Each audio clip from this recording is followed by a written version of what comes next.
Walay mi file og reklamo batok sa mga nakaduso sa ilang Certificate of Candidacy sa mga gustong magpapili sa eleksyon sa dakbayan sa Mandaue sunod tuig. Si Chona Carion sa report.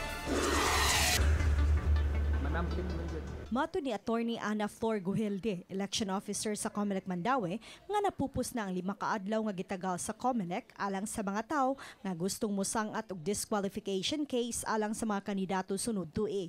Adunay 28 ka mga nikandidato sa dakbayan sa Mandaue, dinantalaan ila ng giduso sa Law Department sa COMELEC Central Office. Gikatakda nga sa November 5, i-post na sa website sa COMELEC ang official names sa mga candidates sa matag dapit.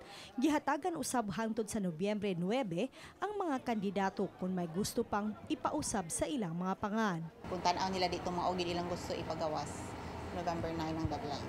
Gipahibaw usab sa COMELEC nga kutob November 29 ang substitution sa mga kandidato. Kung kinahanglan gyapon siya mausab kay by December mag-start naman tag-printing.